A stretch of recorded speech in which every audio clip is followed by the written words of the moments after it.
Good evening, everyone. About to get started on today's broadcast. Got a live Q&A, and also I'm going to cover corrosion control and coolant system maintenance. Give you some tips. If you own a semi truck, this video is for you. If you want to if you got a question, let me make sure chat's working.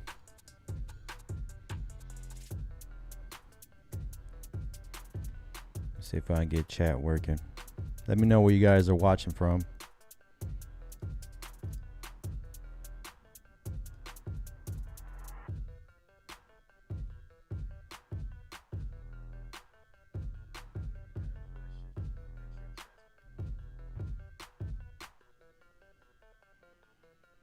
Let me see if we got chat working.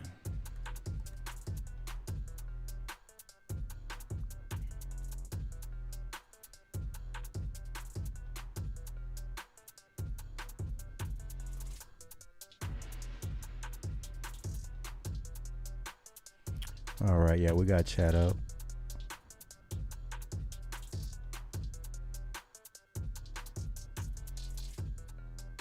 Let me know where you guys are watching from. As I mentioned, I'm going to be talking about corrosion prevention and coolant system maintenance for a semi truck. It's been a while since I had a broadcast, so I was just making sure we got everything going. What's going on, Frankie? If you got any questions, I'm also going to be answering some questions. So if you have questions about your truck, make sure to hit it up in the chat. I'm going to get this show started here pretty shortly.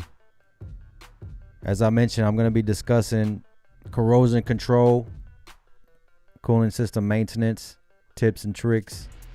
Let me know where you're watching from. DeSoto's in the house. What's going on, amigo? Frankie's in the house. Jersey's in the house. What's up, Jeff?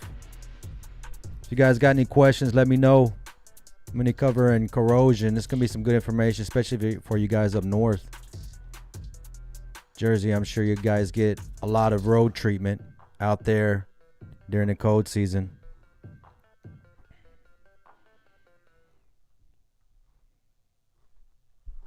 Let's move over to this main screen. How you guys doing this evening? Here we go.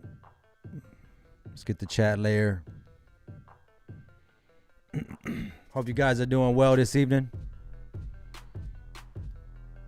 Since I moved over to another screen, let me make sure we got chat working still.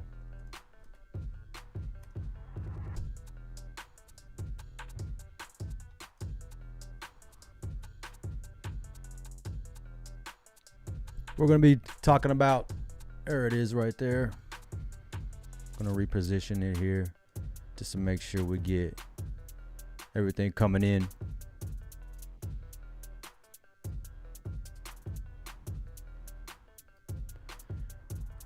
Let me know where y'all watching from.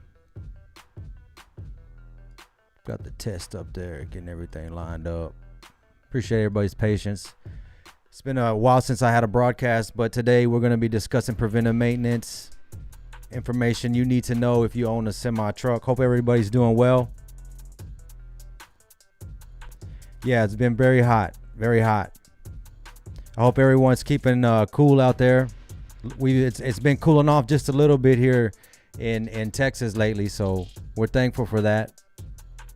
But yeah, it's been a hot one this year. Yes, I'm live now. If you got any questions today, let me know. Live Q&A questions and answers here. If you got any diagnosis problems, let's move over here. So we're going to be talking about prevention, corrosion control. I want to make sure everything's looking right.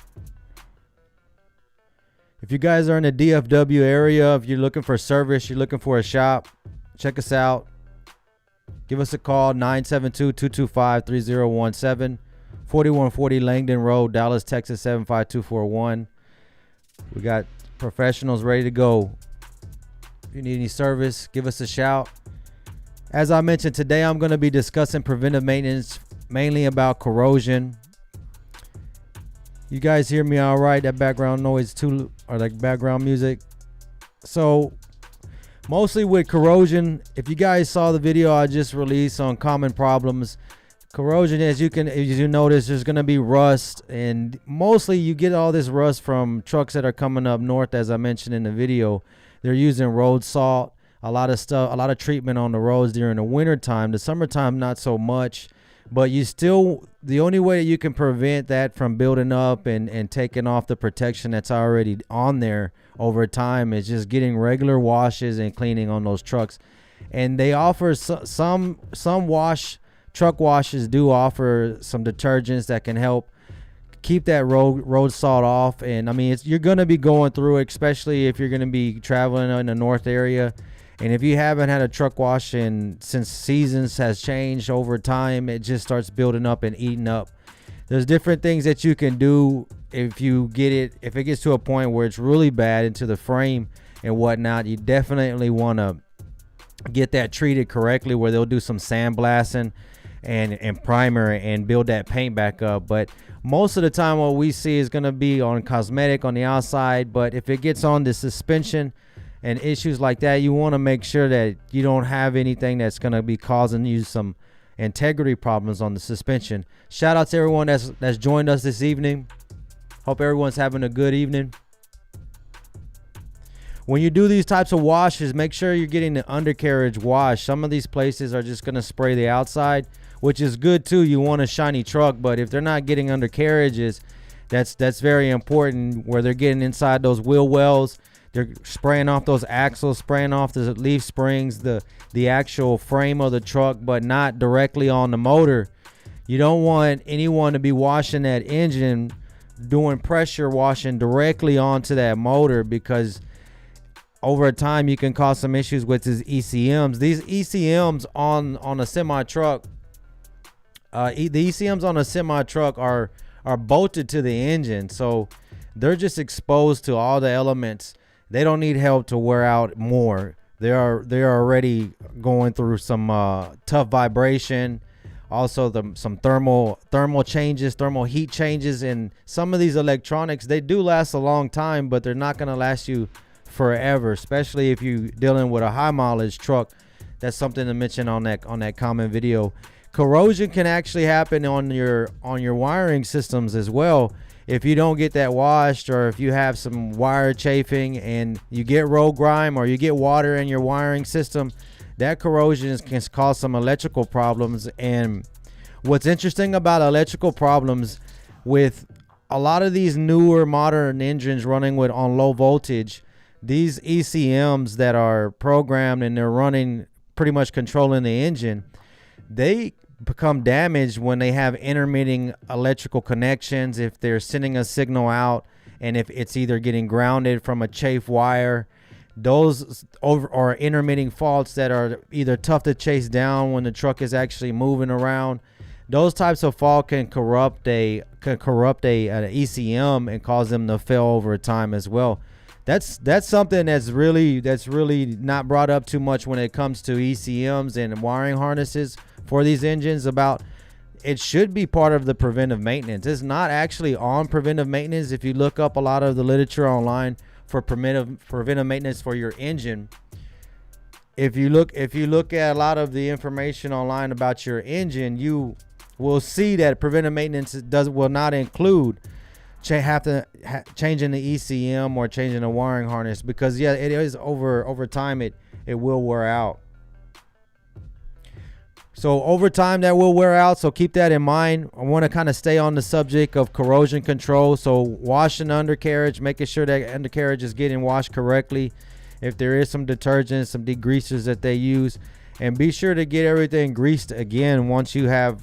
Sometimes they'll try to wash that grease off, and you want to make sure you have U-joints greased up, everything still, your S-cam, all that greased up. I had a question that popped up on one of the I'll get to your question here shortly, Frankie. I appreciate that.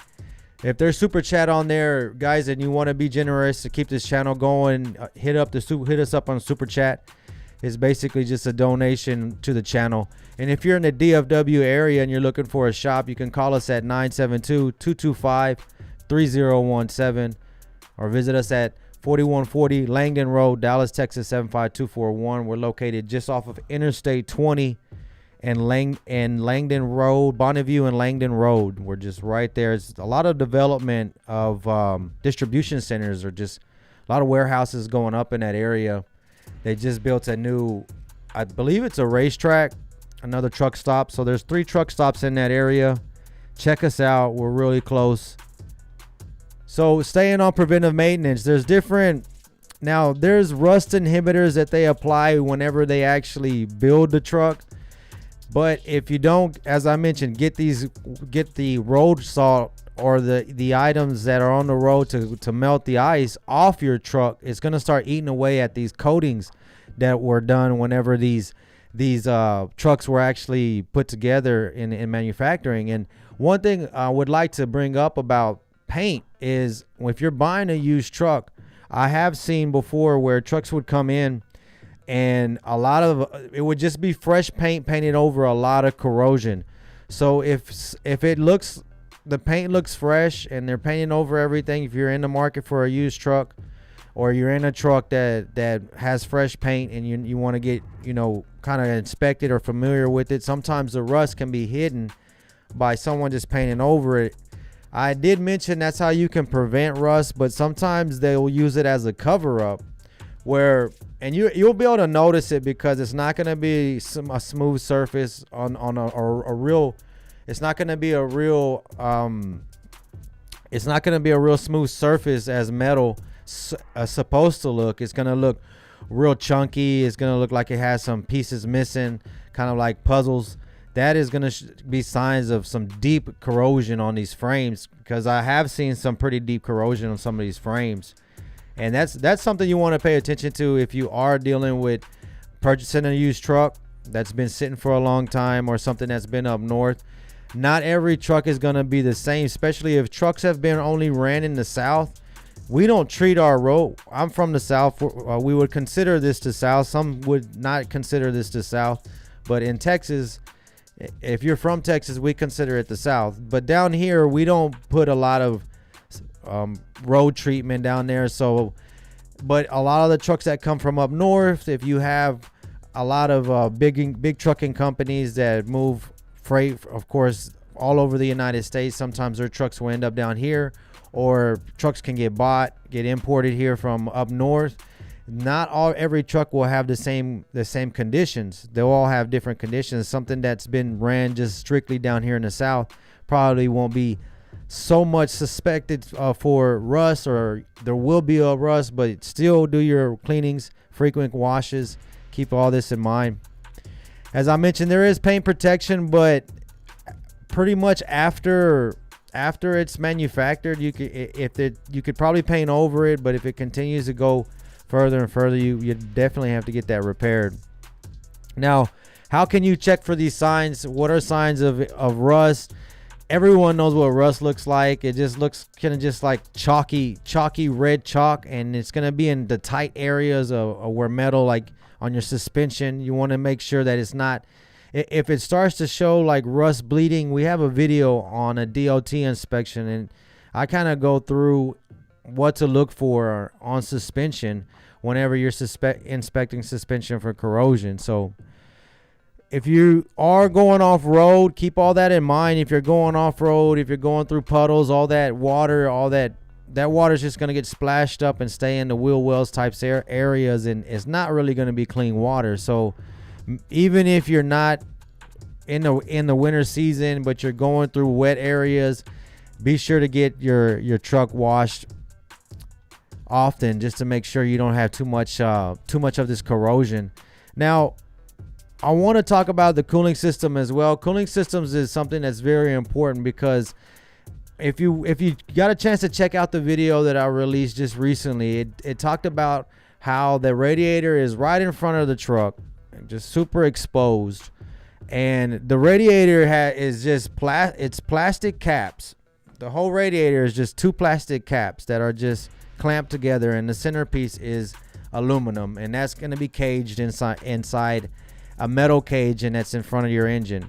And if you're not familiar how radiators work, the coolant is flowing through the radiator, and the forced air from the truck is cooling off the hot coolant that's being fed through the radiator, and that's how the engines stay cool. So a truck that is rated to hit over 1 million miles, which most of these trucks are rated for over 1 million miles, if you keep up with maintenance, you're doing oil changes, and you're keeping up with your truck, they are rated for 1 million miles. But the radiator and cooling system are not. Okay, so you're not that. So just because that engine is gonna make it to 1 million miles doesn't mean that same radiator will. It doesn't mean that the same water pump will make it. It doesn't mean that same thermostat will make it. Okay, so high mileage trucks are very, things start to happen whenever it comes to radiators, for one, because it's in the front of the truck. Think about how many miles you've probably driven a truck, or that truck has probably been driven, and if the radiator has never been serviced, most of the time needs to be replaced. Over 500,000 miles, you're expected to replace the radiator, and you would think you would want them to last longer. Maybe if they built them, I've seen some brass radiators, I've seen some pretty stout radiators that you can probably upgrade to, but just the way that these trucks are manufactured, the engine and the radiator assembly with the air to air and all that's all assembled as one piece and is dropped into these chassis. They're not built separately. So everything is going to be working on weight as well. Everyone wants to work on lighter trucks so that you get better fuel mileage, but expect a radiator to be replaced over time. That's just normal. That's just normal wear and tear, especially on high mileage trucks. Now, what can you do to prevent that? Same with washes. Make sure you're washing it. Keep an eye on your hoses. Hoses are going to be your first indicator that you're going to need some some cooling system service done, mostly with hoses, because hoses are going to be rubber. Over time, with that thermal exposure on hoses, over time, you'll see how they'll become dry rotted. They won't look as fresh. They'll look really dry, and especially around the clamps where the hose actually clamps on. And if you do get radiator service, be sure that you are replacing hoses that look worn. If the technician is working on your truck and you do a radiator with a truck that's over 500,000 miles and the coolant leak happens after that radiator is replaced, if there wasn't any all hoses replaced and clamps, that is not good practice when it comes to repairing. Just because you're dealing with a high mileage truck, that rubber hose is pretty much going to be taking the form of the clamp over time. So when you try to clamp it try to reuse it, the clamping force is not going to be the same. That hose is not going to be able to seal the same. So it's always good practice to replace any coolant hoses, high mileage coolant. Just suspect to have to replace all of them. Coolant hoses are ran all over the place, and they're in different types of hoses, different material, just depending on what type of truck you own. They come in different types of different materials. So keep all this in mind, and what will keep your engine, or ensure that your engine is going to hit that high mileage. As I mentioned earlier, we talked about expecting these trucks to hit over 1 million miles. Now, the only way it's going to happen is keeping up with a cooling system, and I want to get a little bit more in depth about the cooling system. And what we talked about at the beginning with corrosion, it's going to come over to this cooling system as well, because I did a video on keeping up with your cooling system, and it was one of the number one killers of Series 60s trucks, which are older model series pre-emission trucks that a lot of people seek. And in that video, I was discussing keeping your coolant changed regularly and making sure that you're checking it with coolant strips. Inside an engine is bare metal. So if you're not keeping up with the maintenance on your coolant, which is pretty much expecting to replace your coolant probably once a year, I wouldn't. You could go a little bit longer than that if you're testing your test strips, but I would suggest they say around 200,000 miles, what OEM says. So you're probably looking, you could get away with a couple years. OEM is every, I want to apologize. I want to say it's probably 300,000 miles. If it may not be every 100,000 miles. I apologize about that. Let me ensure when you're what I want to get to is insuring, and I'm going to make sure to give you the right intervals for your cooling system, because I don't want to get beat up online.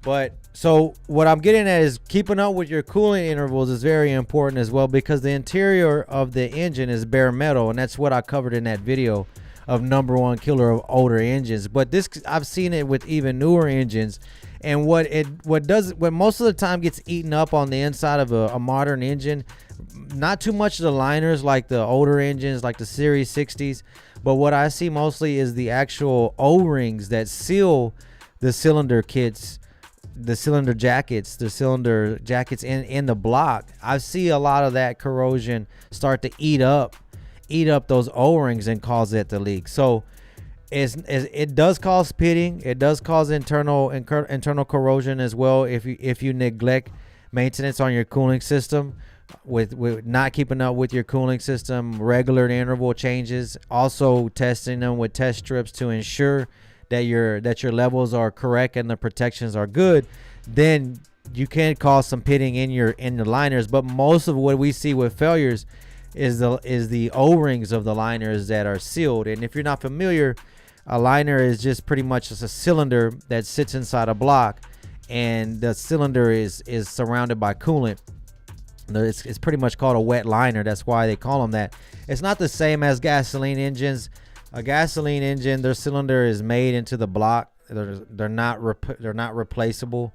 But diesel engines, larger diesel engines, not like the 6.7s or the smaller engines. Those aren't, they don't have wet liners. But most inline 6 diesel engines, they'll have wet liners where you're able to replace the liner and the piston as a kit. So those liners is what I see mostly get corroded if you're not keeping up with your cooling system. So regular checks, that's your only defense. Regular checks, put in the right cooling in there. You can't use water from the radiator from your llave, or your pretty much it would be garden hose or fresh water. You're supposed to use treated water. What I would recommend is just use a premix already, something that's already pre-mixed, so that you don't have to add water.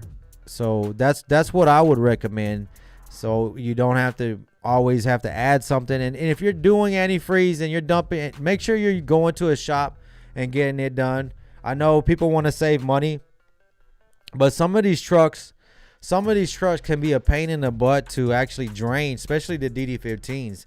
There could be a lot of coolant that's still in there when you're just pulling the plug at the bottom of the radiator. That's not, you have to pull plugs off the block on that particular engine. So, and then just having the right setup, because dumping this coolant on the ground, or keeping it in a tray somewhere where an animal can drink out of it, and you got the neighbor's cat drinking it, and now you got a little girl that lost her cat because you left your coolant out. So get it done at a shop.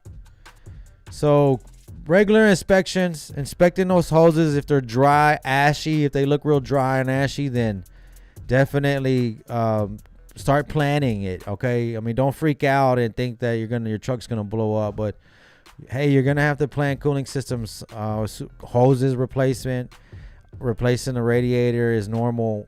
I'm not saying right at 500, but high mileage, 800.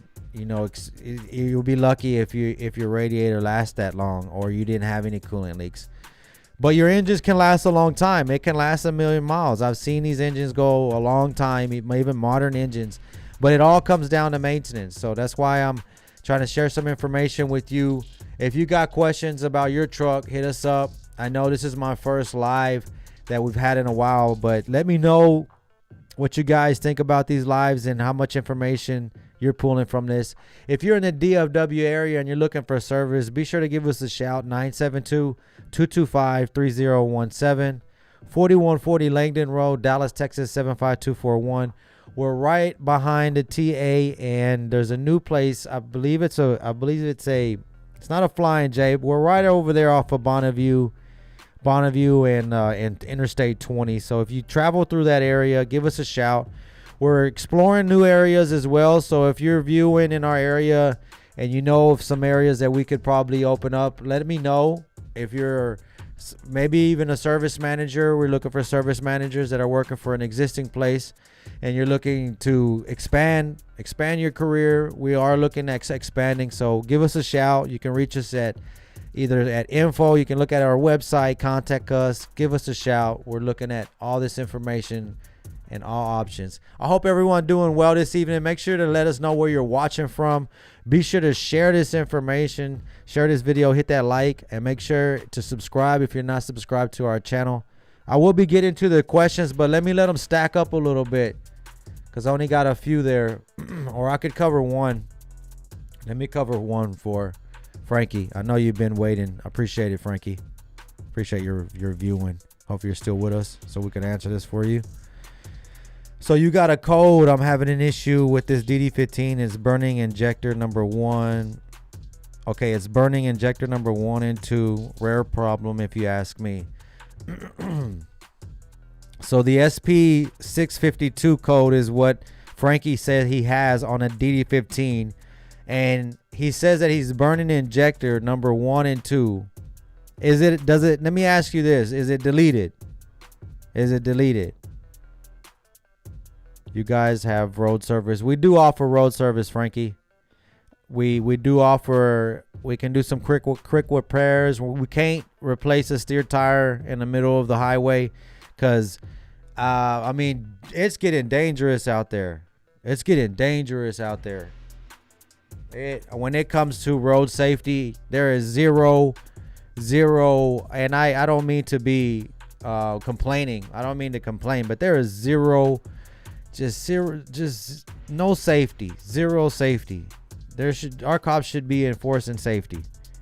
If you're driving a beat up car, and I understand, I mean, if you bought it that way, but I mean, if the driver's driving it and beat it up that way, I don't think they should be on the road. So Frankie, is that truck deleted? He said yes. So this is kind of why I do advocate against deletions, and I know that everyone thinks that I was made by or cloned by EPA and EPA plug, but I don't say everyone, but I've just seen some comments on the delete videos. But the thing is, the regulations is set that there's not access to create an accurate or a good delete. So they're using old hack files and putting them on newer engines. And yes, it works, and it will work over time, but sometimes there's problems. And as I mentioned earlier, these ECMs over time will wear out and act funny on you and do funny things. So will the wiring harnesses. It's interesting because in some of the literature that I see with Cummins engines, they mention how often harnesses are replaced on high mileage units, harnesses and ECMs. It's very common on different types of problems that pop up.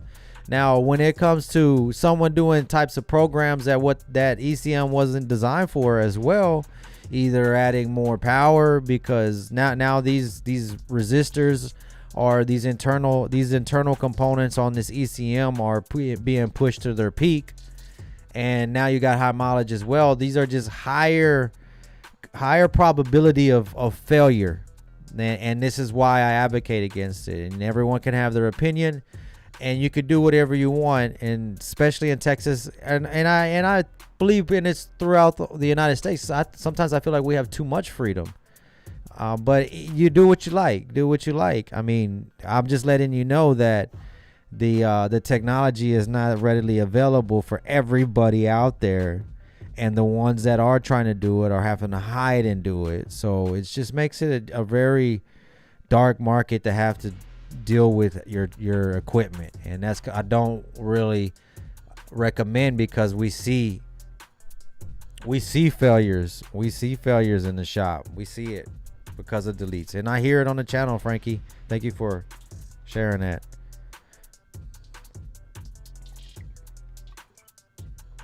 We had a technical difficulty there with the camera cutting out. We still are researching on how to keep that from cutting off on me like that, even with the timer set at max. So let's keep moving on. Let's keep moving right along. I don't mean to angle myself, but let me square up with you guys here. All right. In the fighting stance. But I'll square up with the camera. All right, let's keep it moving. Let's keep it moving. Let me make sure that we still are discussing. Now, what I was leaving off with is coolant. If you got additional questions about your truck, hit us up in the chat. Appreciate you guys joining us this evening. So inspect for coolant leaks as well. This is something pre-trips. I know you don't want to hear about pre-trips, but if you own your own truck, or even if you're a fleet owner, you got to talk, or even if you're a technician, regular inspections on trucks is, even if the driver or the fleet denies it, or they don't want to do it, they deny the repair, it's still safer for you to just notate it. Even if you're servicing something and it's not on the service ticket and you notice it. That's why at our location at TAT Express, this is probably what you don't see at any other shops in the United States, because we'll do a thorough inspection with photos, everything. We have the equipment to lift the truck overhead. We have experienced technicians that are looking for these types of wears, and what we're looking for is just any indicators that could give you some headaches down the road. Now, we understand that it's not that easy to keep up with maintenance all at once, but what I would like to clarify when I give you this information and I share with you this information about maintenance is that I don't want it to pile up on you guys and just pile up on all the fleet owners. So these are just items you got to look out for. Coolant maintenance I spoke about, regular truck washes to keep the rust off your truck, and you'll get these 1,000,000 miles on these trucks. And I know it's still not the greatest environment when it comes to rates. I understand that, but at the same time, the first thing that I've researched, and the first thing that I see that most fleets do and most owners do, is neglect maintenance when it gets slow or when the rates aren't there. Now, I understand maybe putting it off for a little bit, but what I would just recommend is just not. Like, one thing that I didn't mention in the high mileage video common issues that I just released, is on modern engines. So with modern engines, most of the time you're going to be replacing all the after treatment and EGR components. Okay, EGR valve, EGR cooler, harnesses if they're separate, ACM harnesses, high mileage as well. Nothing's different. When I say ECM on the engine, this also includes ACMs, and every configuration could be different. The harnesses could be all in one. The harnesses could have a big connector to bind to connect it, of course, with the after treatment system. The ACM, I've seen these ACMs, which is an after treatment control module, which is what is controlling the after treatment system. I've seen them mounted in areas that just would not seem like a really good safe area, and it's not because the manufacturers or they're like, hey, let's just mount it here. It's because everything is being assembled in different places. Okay, the engine, the after treatment system is being assembled somewhere else, and then when it gets installed into the chassis, it's just dropped in. So this is why they're made like that. But expect these items to go out as well. I mean, EGR valves, some EGR valves last longer than others. Some harnesses last longer than others. But high mileage, if you're dealing with a high mileage truck, hopefully some of this information is useful for you. But trying to stay on the cooling system, radiator leaks. Now, when you have radiator leaks, let's make sure you find the root cause of the leak. If it is a clamp failure or a hose failure, old hose, water pump leaking, as I mentioned earlier, Water pumps don't last forever. So water pumps, when they start to leak, they can leak in different ways. But what I would ensure that you do is get that repaired as quick as possible. Let me get a water break here, because see how long we've been going on. Chat, let me know where you're watching from. Make sure if you got any questions, let me know.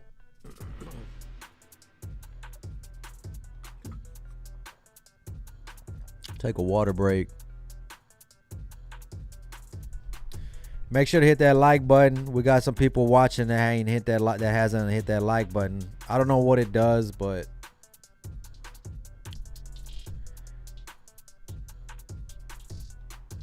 if women do it to men, I guess it's flirting, but I don't know what that would be for a man. I guess that would be like a fist bump.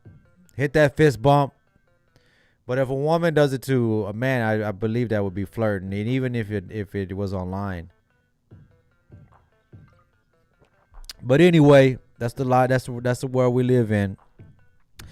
Hey, you know what? I wanted to mention, since I had you guys here. I was listening to a discussion, and I don't want to talk about who the discussion was with, or who had the discussion. But I was listening to a discussion, and it was about nuclear. It was about power. It was about power or energy, and it's something that resonated to me, because I brought it up in my live before when we were talking about e-trucks and electric and what electric trucks are going to do and whatnot. And it was really interesting, because in this conversation that I listened to, the person basically was saying the same thing that I'm saying, that we're definitely going to need a different source of energy. And with I don't even want to say it, because that was a subject that they brought up, is just pretty much the name of the energy source has such a bad name that nobody would consider putting them up in every city like they're going to be required to be. But I would call it fusion plants. Okay, so a fusion plant is pretty much infinite power, and it would be putting a less dependency on natural resources, or resources kind of like oil and natural gas. In coal, we wouldn't be depending so much of our energy needs, and we're definitely going to need, our needs are going to need to be multiplied by 10 in the next 10 years if they want if just where we're heading to now, we're going to need, our power is definitely not there. But it was interesting, because in that conversation, that's something they brought up about how fusion is going to be needed. Fusion plants are going to be needed in every state. And I honestly think the only way we would probably go to fusion plants in every state is if we had if we had an attack on our grid, where it showed up how vulnerable we are as a country when it comes to power. I know you guys probably seen this before, or heard it before, and this is in Texas. We lost power on some stuff, but if we would have fusion plants underground in every state, I mean, we would pretty much be so energy efficient. We'd just have endless energy.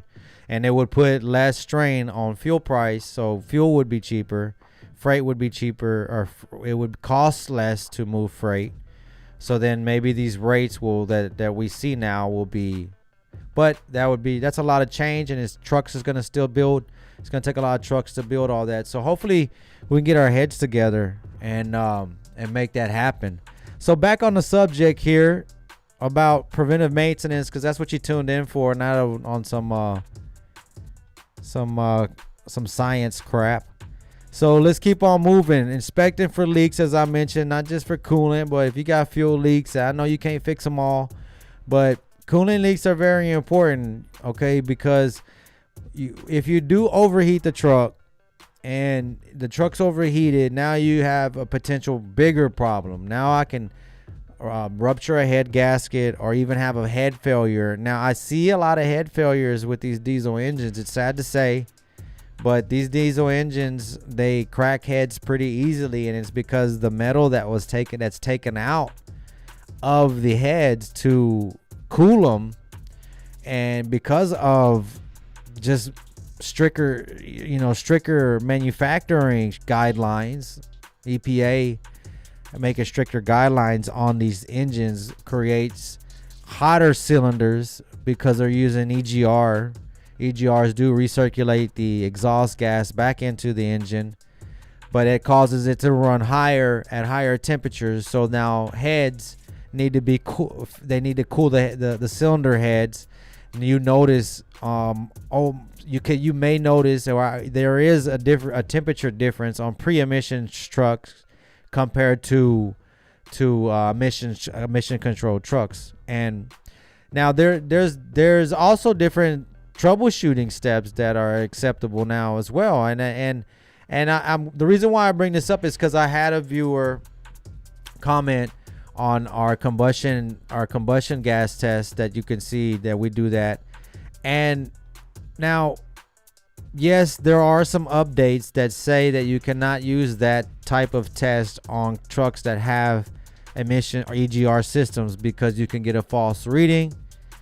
Okay, so now they're saying there is acceptable combustion gases, or there is gases that are acceptable to be acceptable going into the cooling system, which I feel like still doesn't make sense and still shouldn't be acceptable. There shouldn't be any combustion gases, I believe.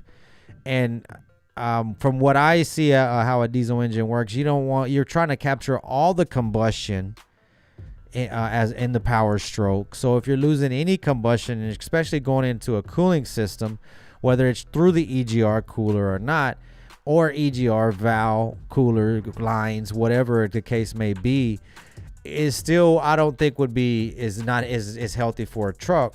Okay, so yeah, Detroit is the one who released that, saying, hey, this is now not acceptable because we don't want a false reading. But the video, the clips that I share, we're dealing with pre-emissions trucks that don't have EGRs. So if that test is coming strong through there, and not only that, but if the compressor is bypassed, there's no other way that this engine is getting combustion gases, heavy combustion gases going through the system, where you're seeing that much of pressure.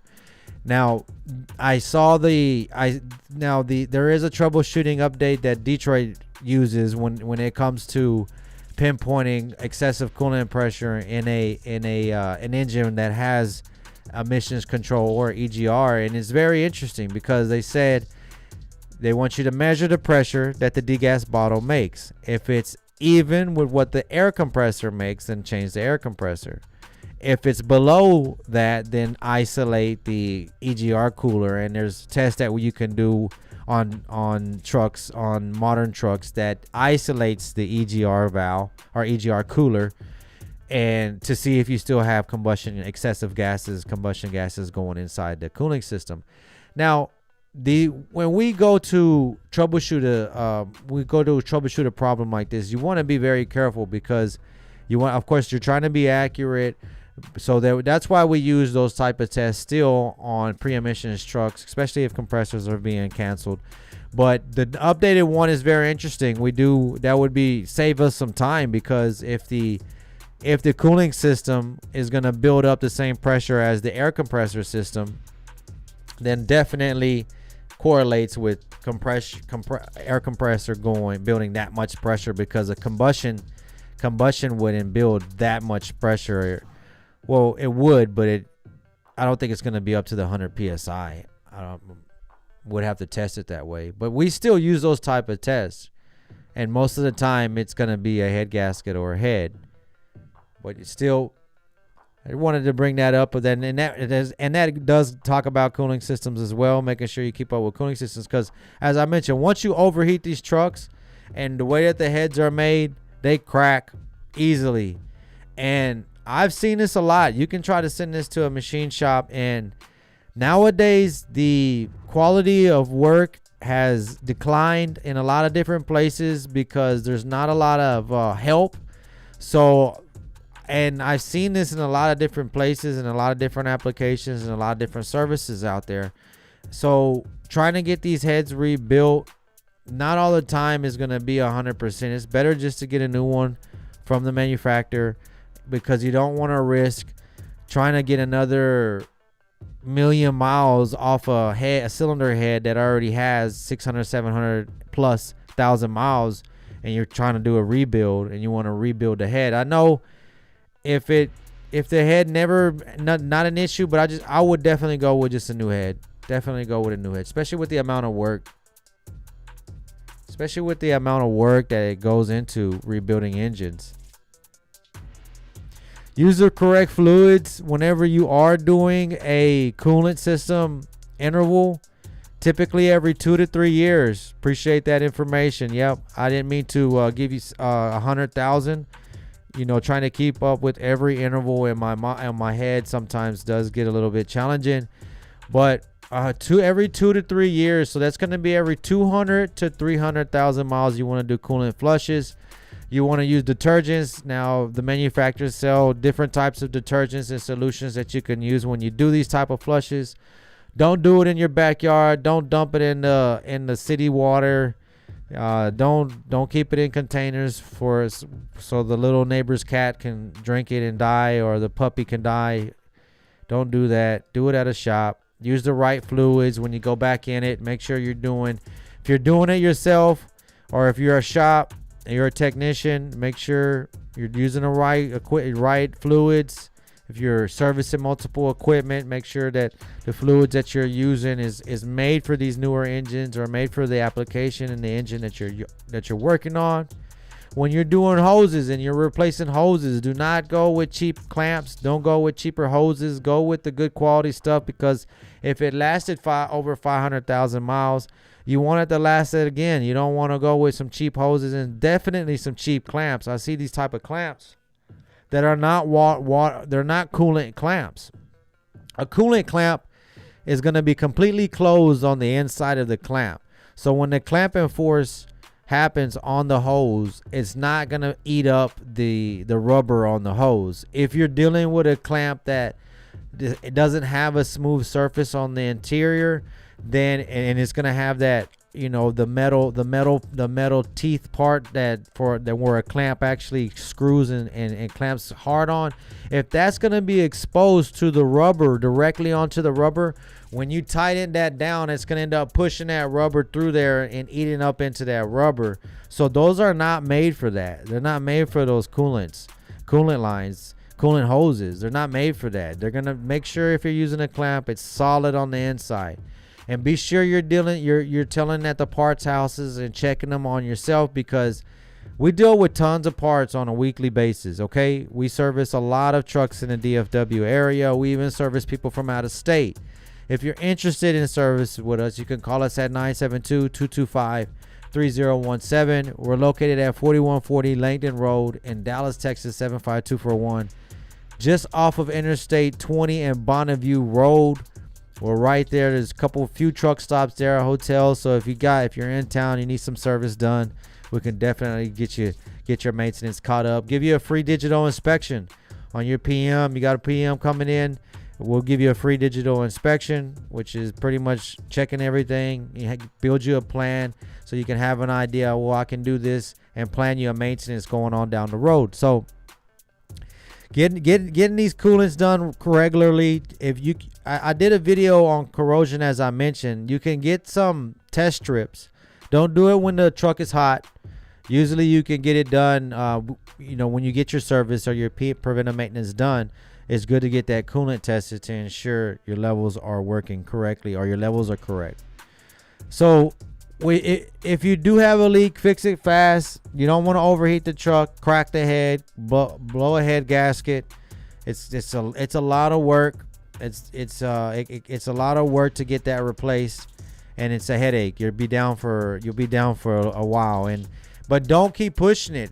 Don't keep pushing it. If you have a suspected head gasket or a suspected head failure, and it's creating pressure in your cooling system, combustion pressure going into your cooling system, excessive pressure, all it's going to do is going to cause you more problems and more problems. You're going to have anything that the coolant runs through is going to fail. Anything that the coolant runs through is going to fail, because it's not designed for overpressure. So if you if it has a line that the pressure is supposed to be relieved off of, so that you can dump the coolant out or dump the pressure out, but you end up bypassing that so it can hold the pressure and don't push the coolant out anymore, so it doesn't overheat the truck. That pressure is just going to continue to build in the system, and anywhere that coolant is running is not going to be designed to run at high pressure. So a small leak can start somewhere. Okay, you fix that leak and keep it moving. Oh, another leak's gonna be there. Another leak's gonna pop up. So it's coolant pressure. Excessive pressure in a cooling system is not what it is designed for. It's gonna start leaking in different areas as you fix it, just like a coolant system does. I'm sorry, just like an air system does. The same way you fix an air leak somewhere, you can have another air leak the next day, just right down, just very close or just on the same system. Shout out to everyone that's joined us this evening. If you got any questions, if you want to hit us up on Super Chat, let me know. Super Chat should still be available there. We are still live. Let me see. The last time it looks like I went live, well, it looks like, 4 months ago? It's been that long? Wow. There wasn't too many questions popping in, but we'll start doing some more topics like this about preventive maintenance, and then I'll just try to give you as much information as possible once we start discussing these projects. Now, if we radiator is very delicate part, I told you, and it's a very, very important part. Now, if you get a radiator replaced, it's very important that radiator, as I mentioned at the beginning of the broadcast, that radiator is actually in a cage. Now, that caged radiator, in that cage is definitely needs to be installed in there correctly. It has isolator spacers most of the time, so that radiator actually doesn't hit up against the cage that it's in. The cage is basically designed to protect the radiator, but you got to make sure that it's installed correct. Most of the time, if you buy a radiator, if the cage is already assembled, that's very good. If you have a radiator, and you might be able to buy it cheaper because it's not caged, it doesn't come caged. But definitely, if you can buy the radiator caged from a very quality dealer, make sure to go that route. And what I just recall when I was talking earlier about parts.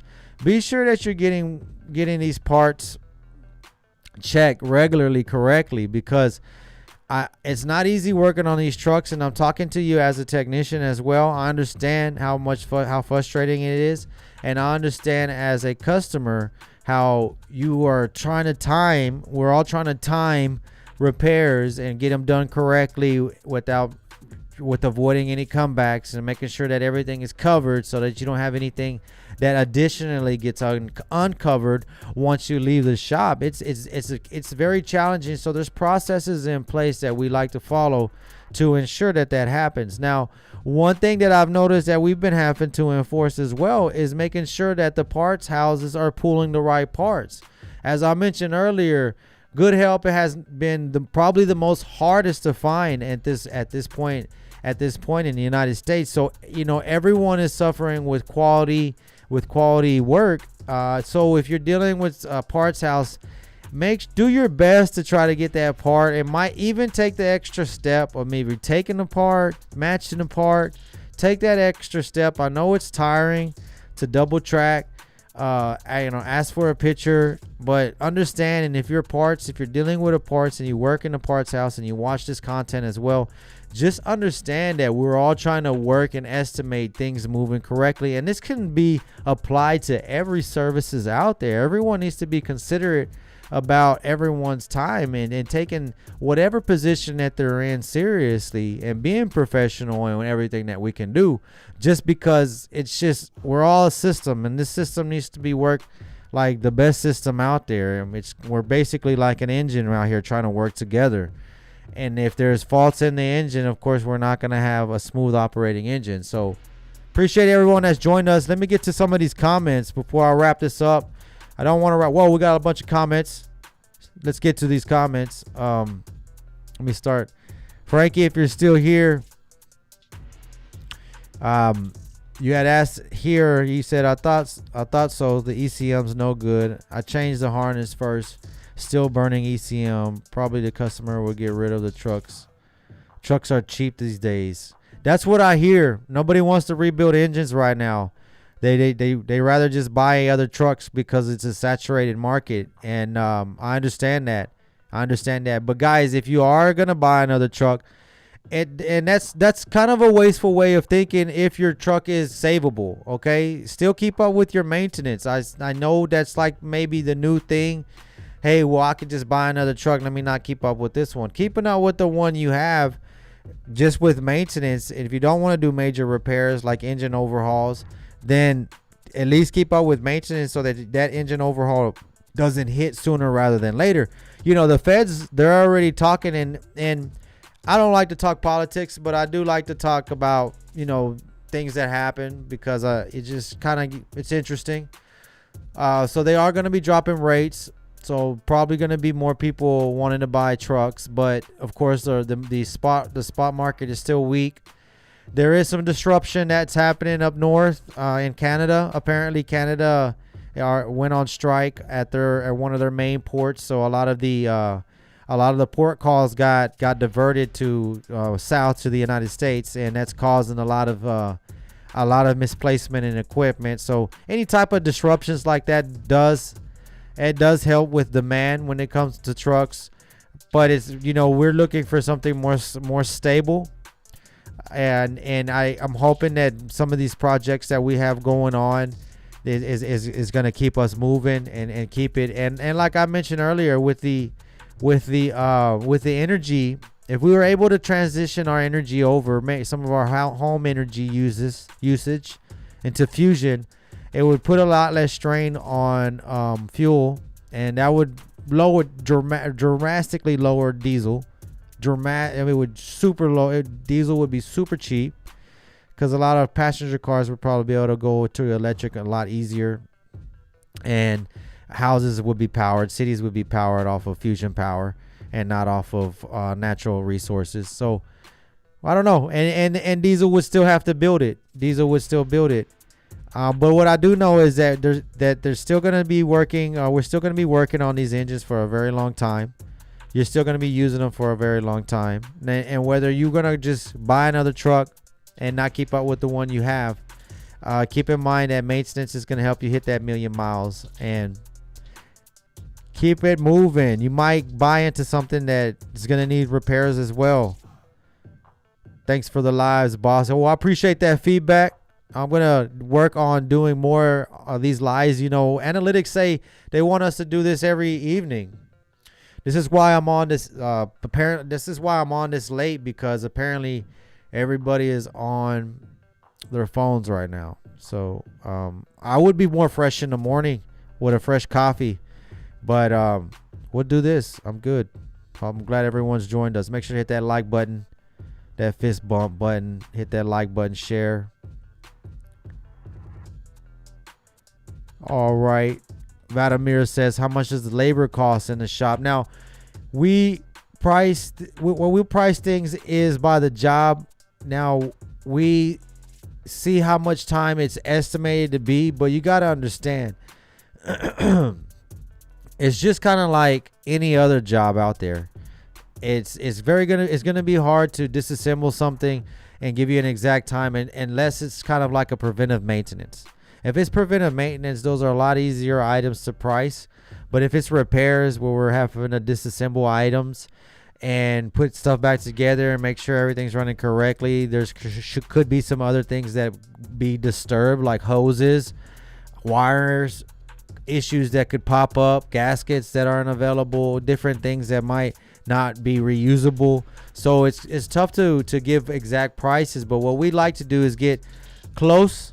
And we're very transparent about everything. So if anything changes, okay, well, this is going to be, you still want to move forward? If not, we're very transparent about pricing. We're very cautious about everyone's spending. We understand. So we're very open about what it's going to cost. Now, just like a model, if you're remodeling something in a home or you're disassembling something that was was manufactured or put together, assembled a long time ago, and is being disassembled, there are things that could be uncovered, and that's normal. It's going to be normal in a lot of shops. So if you're new to the industry and you're having services done to your shop in different locations due to you being, of course, traveling as a truck driver, and something else pops up that might not be related, or something else might be, don't think that technicians are out here to try to get over and cause more problems. Trust me, most technicians do not want to do more work than they have to. So, and a lot of the troubleshooting steps are designed, and procedures are designed to prevent technicians from having to go too deep into items and kind of check surfaces, do different tests before getting too deep into it, because disassembling engines, doing any kind of major repairs is not an easy task. Thank you for the question. What's your take on deer guards? I just changed a failed radiator and ran into. Okay, hold on. Sounds like I can't even read. What's your take on deer guards? I just changed a failed radiator and a deer ran into me. I was lucky that the radiator never got it, but I had to change the bumper. Okay, so, and I apologize if I didn't read that correctly or if I didn't read that clearly, but in the chat he says he has a deer guard, and I understand those deer guards are very useful because you just had to replace the deer guard. Imagine what you would have had to replace. So the viewer says he's using a deer guard, which is, if you're not familiar with a deer guard, it's basically just a bumper protector, a large bumper protector, a front end protector, and they build them really nice. So he said he had to replace his deer guard, or his bumper. He had to change the bumper, but he was lucky enough that the radiator wasn't damaged. Imagine if you didn't have that. And if you're traveling where areas where those deer are, then definitely it would be a good idea to have a deer guard. And also, I don't know how effective these are, but what I've seen is that they'll put like a whistler. I don't know what it is. The human doesn't hear it, but you mount it on the truck, and it's supposed to deter the deer away. If it doesn't work, apparently, I don't know, it's whistling. And if you guys don't know about deers, if you don't drive in areas where these deers are, I'm gonna tell you a story. One time when I owned trucks, and I would like to get back into moving trucks again, but we focus on just servicing the services in the shop and making sure our procedures are sharp and everything is running efficient for you guys, so we can have good service for you guys. If you are in the DFW area and you're looking for a shop, or you're in the DFW area, we service medium, light duty as well. If you own a fleet, we offer mobile service. Also, we work on RVs, semi trucks as well. Keep us in mind. 972-225-3017. Visit our website to make an appointment. You can hit us up at info@tatinc.com or tatexpressinc.com. And we're located at 4140 Langdon Road, Dallas, Texas 75241, just south of Interstate 20 off of Bonneview and Langdon Road. Let me get a water break for after that plug.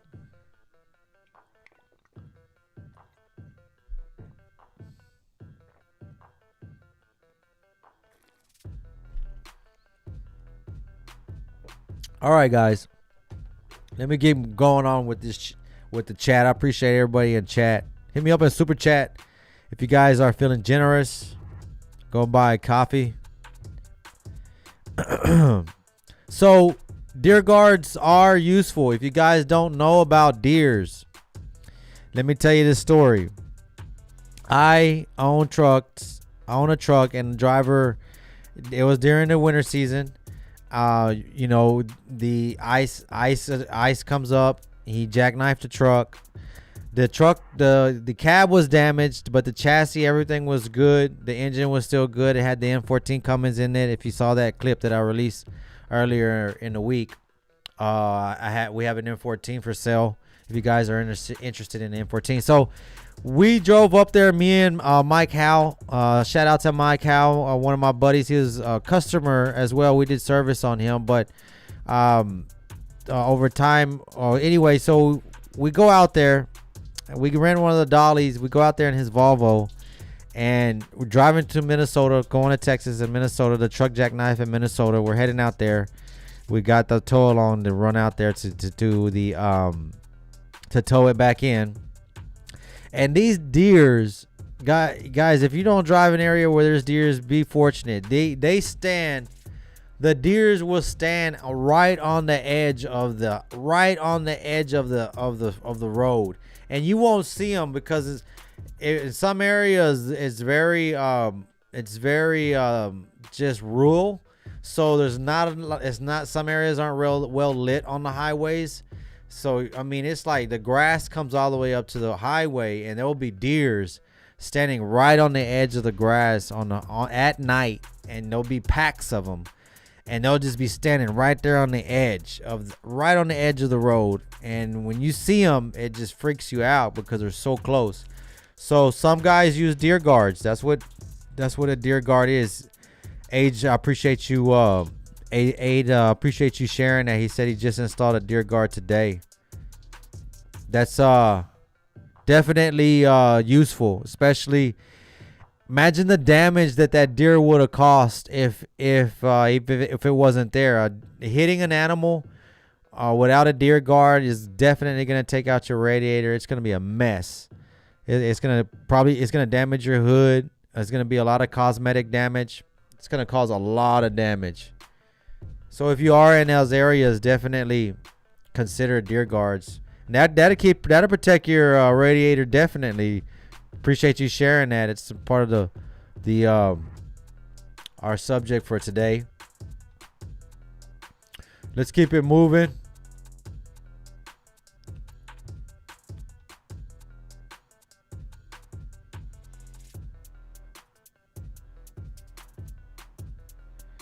So yep. So we got another viewer here. I was just checking out this comment. He said he visited MTI once. Well, I guess it's a tech school, and he says their plans have drawn up since the 50s, and the problem is failure to commit to a plan. And thanks for sharing that. Yeah, it's very hard to find good information out there. We're putting together some information resources for you guys, so keep in touch. Make sure you're subscribed to us. Make sure to hit the like button, and share our information. So we're gonna be releasing something pretty soon, there, son. So thank you for that comment. Local Diesel says, if you have compression on the cooling system, you might need higher liner protrusion. So if you're saying that, then that would be considered a head gasket, or you're not getting a correct seal to the liner, to the cylinder head, because that's with diesel engines. Basically, that's how the liner is just basically just sealed to the bottom of the head, and they're just bolted tight, so tight. They usually have like 6 bolts around that cylinder, and it bolted so tight to compress that and just isolate all that combustion, because it's very high compression. Talking about like 18-to-1, a very high compression diesel engines, and they're just increasing. Modern engines are even more. That's why they're using high pressure injection now. They're a lot more high compression and high pressure injection. Fuel injection actually causes for quieter engine as well, and there's more response in the engine. It's a quicker response.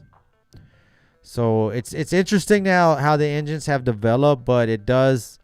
I mean, they are designed to produce less emissions, so that's kind of like just this catch-22. But I mean, it's understandable. It's forcing engineers to capture as much diesel energy, as possible that a diesel engine produces, because a diesel engine actually.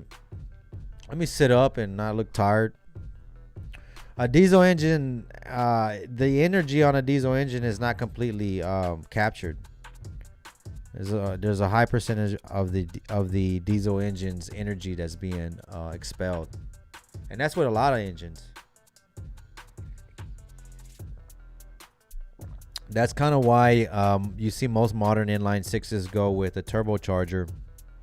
I know there was a discussion about how superchargers are more efficient, and they may be in some applications, but with semi trucks, we see mostly, even with RVs, we see mostly turbos. They're not using roots blowers.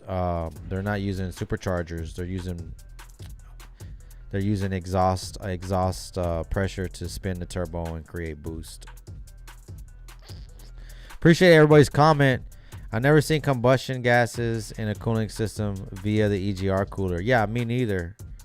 They always say check the EGR cooler, and we usually don't see fail. Usually EGR coolers are going to cause different types of failures, but like dirty, like for example, if you have a degas bottle that's all discolored, sometimes that could be an EGR cooler. And EGR coolers are easy to inspect, and you can isolate them and you can pressure test them. So a lot of times combustion gases in the cooling system are not from the EGR cooler.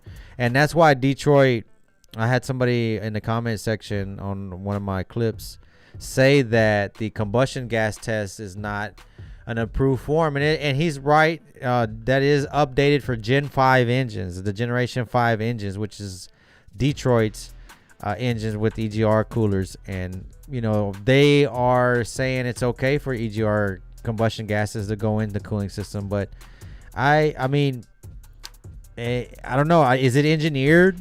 Are these engines, so their engines are engineered to allow combustion gases to go in the cooling system? If so, why and where is it going? Is it going through, of course, from the combustion chamber, or is it the EGR cooler? Are they saying it's coming from? It's possible it comes from the EGR cooler. So Frankie's still here. Frankie's got me another comment here. He said a bad fan clutch solenoid can eat up your engine. Oh yeah.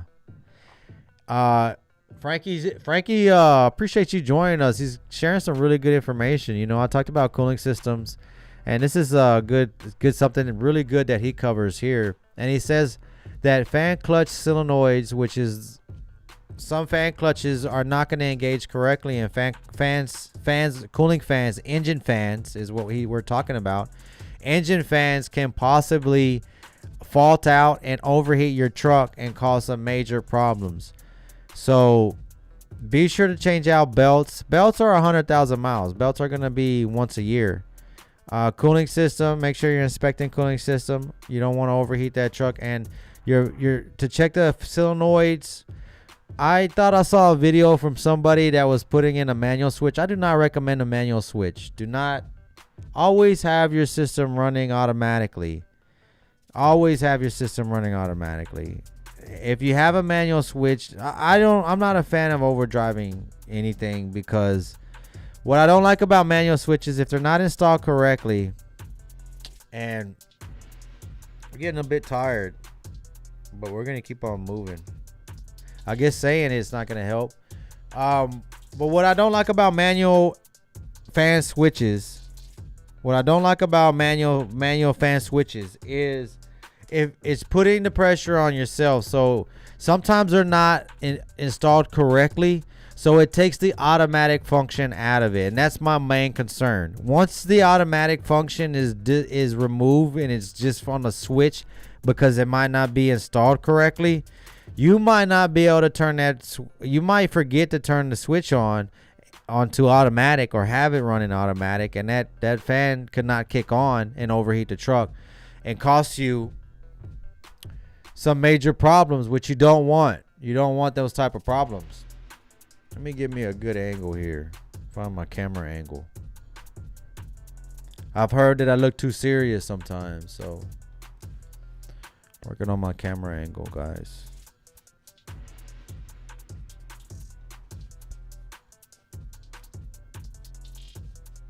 So yeah, a bad fan clutch will definitely cause you a major headache, because it'll overheat your truck.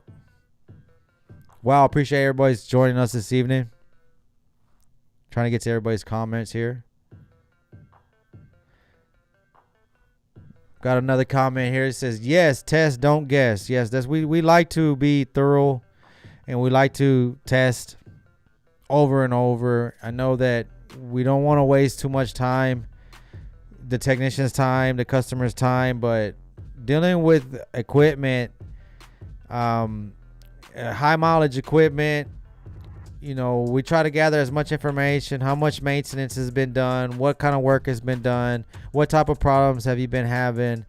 Let's test it ourselves. Let's verify the test. The 3 C's, it would be the customer's concern, our cause, what's the cause, and of course the correction. Those are the items that we would like to follow. Yes, please get a new cylinder. Don't use a reman. They don't last long, and they definitely don't seat the same. Yep. Loco Diesel says the same thing about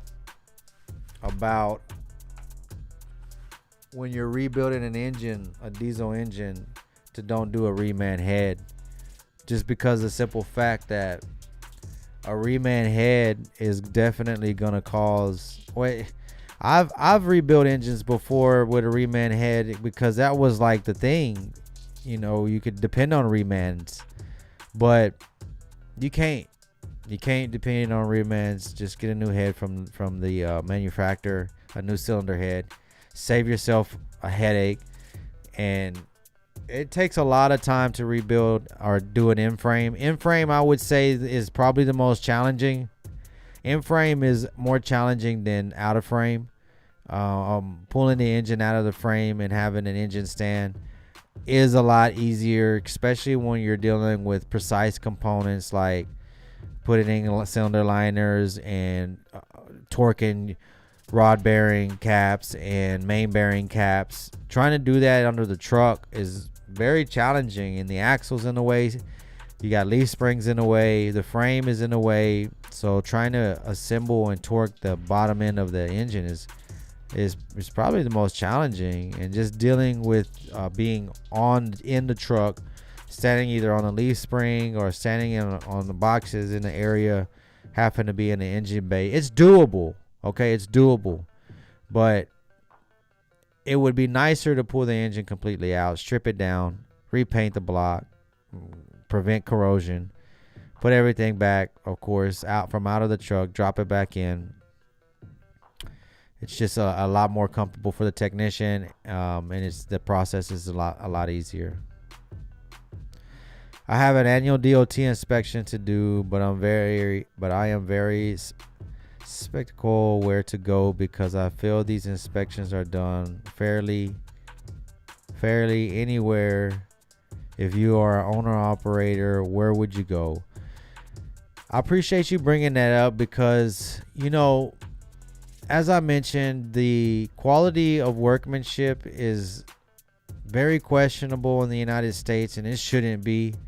Everyone should be on their A game, whether you're inspecting trucks or working at a drive-through. You still should be professional in everything that you do. So, Aid, I appreciate you sharing that. And it's unfortunate. It's unfortunate that you shouldn't have to feel that way. We try to build a culture where we follow standard operating procedures in our shop.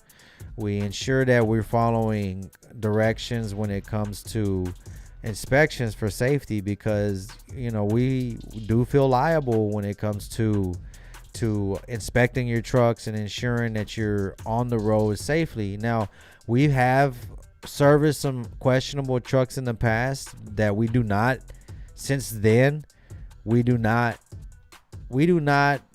offer service to trucks that have more than 3 major DOT violations. If you have bald tires, wires showing, these are dangerous ways of operating these trucks. And we can understand where it can be costly to keep this equipment up, but I mean, if you're moving heavy equipment across the highway, and your equipment's not safe. And I've seen how these drivers drive. I've seen a guy, and it upsetted me so much because there was so much entitlement that was going on. It was a hot shot driver pulling. It looked like a pool and it was an oversized load, right? And it looked like a pool, just like a pool for a in ground. It's pretty big, and he had a wide indicator. He even had a pilot in the back, right? But this guy, okay, first he was in the right lane, and he was kind of using some of the shoulder. So then he starts using right in the middle of the road. Like there's only 2 lanes on this highway. So then he starts using the middle lane, just right in the middle of the highway, and then starts, okay, so it's like, okay, you think your load is that wide. It's not that wide.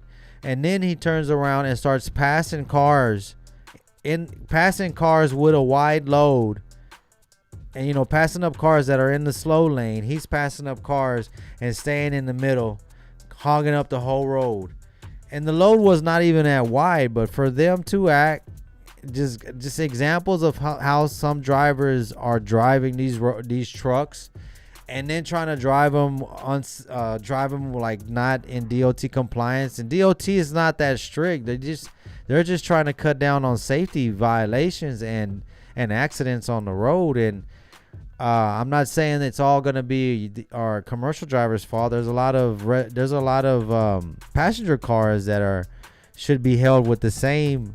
They don't really offer that strict of inspection on those cars anymore, which I think they should change that. But anyway, I don't know why that wide load driver did that.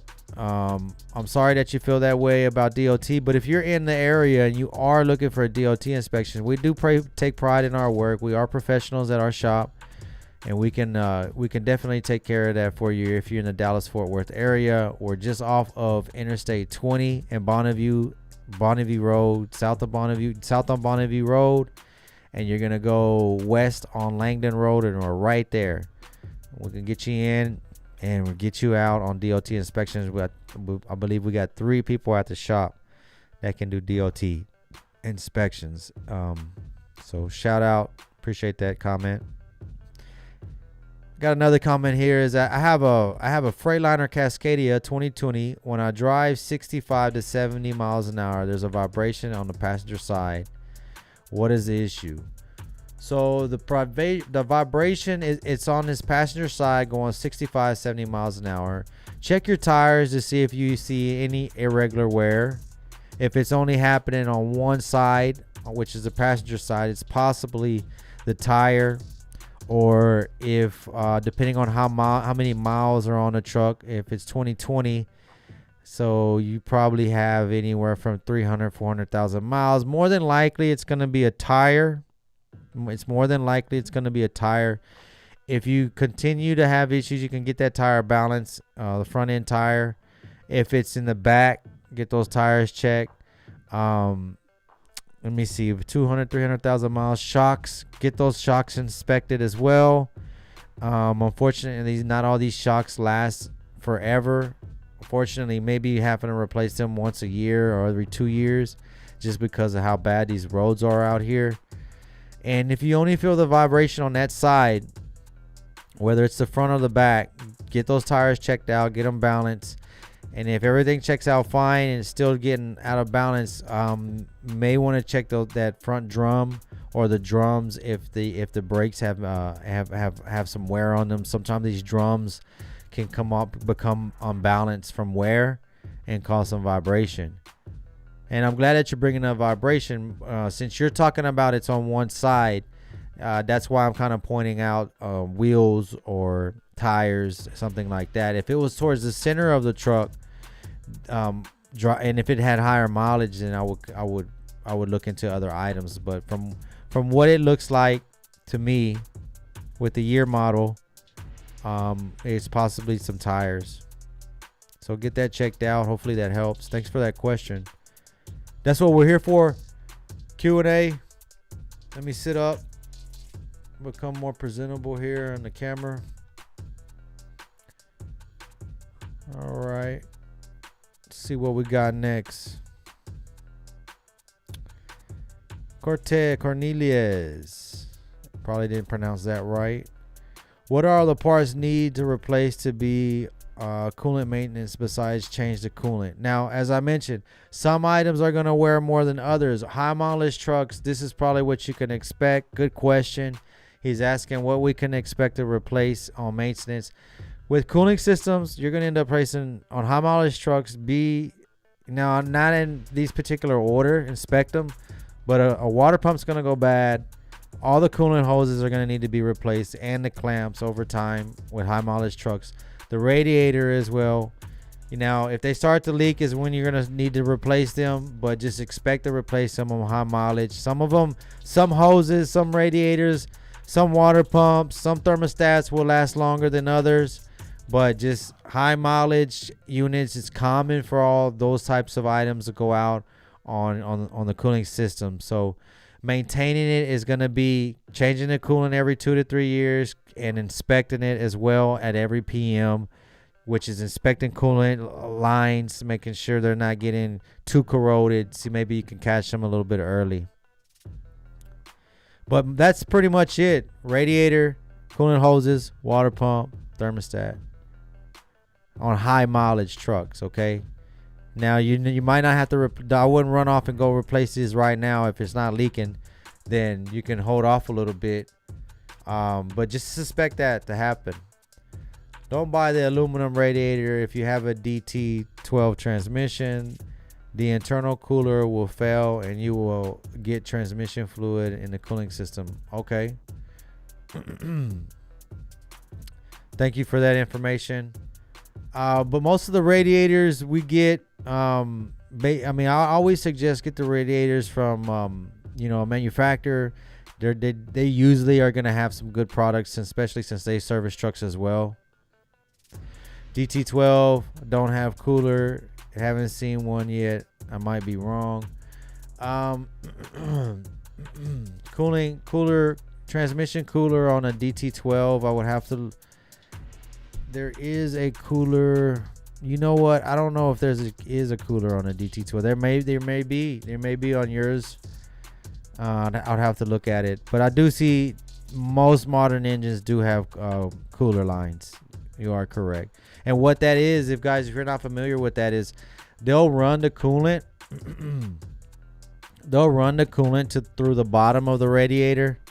So you'll have some oil lines running from the transmission to the bottom of the radiator, and it circulates this coolant, or it circulates this oil, the transmission oil, and to cool it off.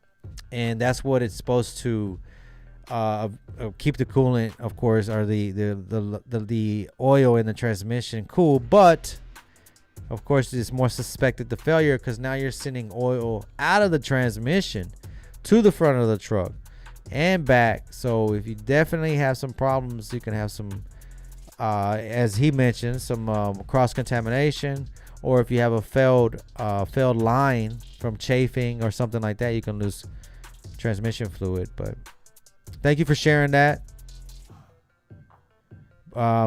He did say he didn't see coolant lines, but as I mentioned, most modern trucks are going to have coolant lines.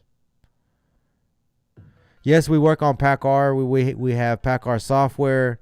We offer PACCAR maintenance, and we also do major service on PACCAR as well. Valve adjustments change. What is your valve adjustment charge? Anywhere, I would say around $500-600 plus parts. I may be wrong. I don't have that right off the top of my head. Usually what we'll do is we'll have this truck in our system already, and the valve adjustments on how much it's going to take the technician to get it done. We'll have a price. Call us at 972-225-3017. We can give you an exact price on that. And I'm sorry I don't have an exact price on that on top of my head. There's just so much pricing for each unit that I don't have that. Coolant fluid tastes like haracha with more sugar. I'll tell you that. Yeah. That's why I said don't leave a coolant hanging around. Frankie says haracha is like a sweet drink. If you are fortunate not to have taste coolant, consider yourself lucky. if you have taste coolant, I've tasted coolant before. I've had coolant. I've have loosened the hose on the bottom of the truck and just coolant, just not on purpose, but it tastes sweet. That's why I don't say. That's why I say don't leave it sitting around, because animals will drink it. What's up, brother? JVC, what's up? Freightliner changed my clutch recently, and now I'm having issues with taking longer to go into gear. Now, okay, so Freightliner changed your clutch. I also got another unit that has issues with it. Turn signal and high beam and wiper. Sometimes they work, sometimes it doesn't, unless messed up with roughly. Okay, so first, your truck that got replaced with the clutch. Now, if you're having issues, it's taking longer to go in gear. When you say longer, at your stop, whenever you push your clutch in, it's taking longer to go in gear. Maybe they need to, depending on what year model it is, if it's a hydraulic clutch lever, maybe it needs a little bit more hydraulic fluid. Maybe it needs to be bled, depending on your clutch system setup, okay? If it's a brand new clutch, you shouldn't be having issues with it going in gear. If Freightliner changed it, that doesn't mean that there's not any issues with it. Any shop can make a mistake. Any shop can have some workmanship errors, especially some of these bigger dealers have issues with bringing in people to do the work, quality work. And some of them are open 24 hours. So imagine trying to have quality technicians 24 hours a day in a facility is very challenging, depending on where you're at as well. So maybe go get it checked out again. Let them know what's going on. I need more information. How many miles are on the engine? Is it happening when you're coming to a stop? It could be the stop brake. It could be an adjustment on the lever. If it's a manual, it's possible that it might need some fluid if it's a hydraulic setup. But what I would do is take it back to them and let them know. They should be able to help you out on that. And then with the other unit, with the issue, you said you have a turn signal problem and you have some high beam problems. Now, what I mentioned earlier about electrical problems with, it might be high mileage, it might not be high mileage. Whenever these harnesses are ran throughout the truck during the manufacturing process, it could chafe. When you have turn signals and high beams, the harness is ran on the chassis, is ran connected to the hood. The hood is opening and closing. Definitely going to have someone that's familiar with electronics and electrical systems and get the schematics. With the schematic, you're going to be able to test, at least try to isolate it and try to find, hopefully you can find what's going on with that wiper, because it sounds like a harness issue.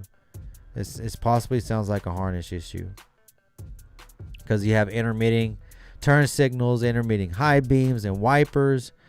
If it's high mileage, I've even seen with intermitting that it's the turn signal assembly, because that thing does so much and it's used so much and it's so bulky, and over time and the clicking and stuff over that starts wearing as well. So you can have somebody electrically test that, test the continuity on the circuit, and if that looks good, then it could be a component problem. Appreciate that question. Definitely would have to have that troubleshot. And don't be surprised. Don't be surprised if you go into a shop and you pay more for electrical troubleshooting, because electrical troubleshooting is very challenging, and it's not like they're trying to get over on people, but to get quality people to do this type of troubleshooting is not cheap. It's not gonna, no Joe down the street. Yeah, you could get no Joe down the street to try it and put, and then we would have to fix it. I don't know if you saw a clip that we shared some electrical problems that we try to look into after it's been hacked.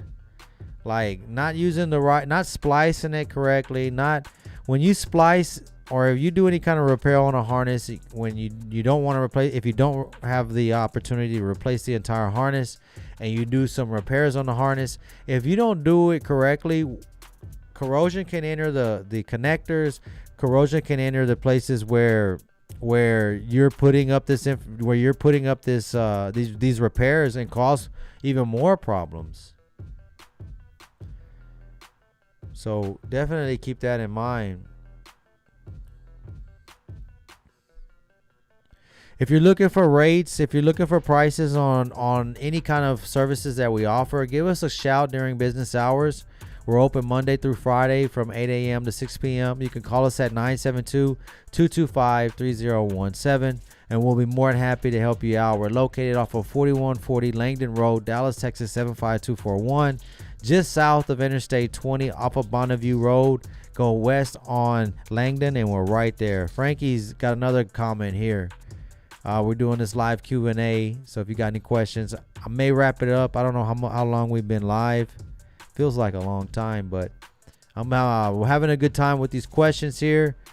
I like trying to. This is pretty much what we do on a daily basis. We're pretty much just fixing problems, working on problems. JVC, I appreciate that super chat. My first super chat since I've been back. Thank you very much. I appreciate your generosity, and like I said, I pretty much do this all day. Me and Francisco as well, the technicians in our shop, we're looking at different problems that pop up. So if you got problems with your truck, hit us up in this super chat here, or hit us up in the questions, and we'll be more than happy. I'll be more than happy to share what I can with you. Here we go here. Nova Life was asking about some rates that we have. Go ahead and check us out. Give us a call or email us as well. We can give you some pricing. Or schedule an appointment. And get you in. As I mentioned, we do free digital inspections. Over here in Cali, the inspection mechanics are all rookies. I don't blame them, but damn, these guys are the sadistic when they shut down a truck. Okay, I get it. If the rookies are really pencil whipping it, or they're not pencil whipping it, and they're pointing stuff out, things that could be maybe passed. But I mean, if it's highlighted, they're possibly somebody.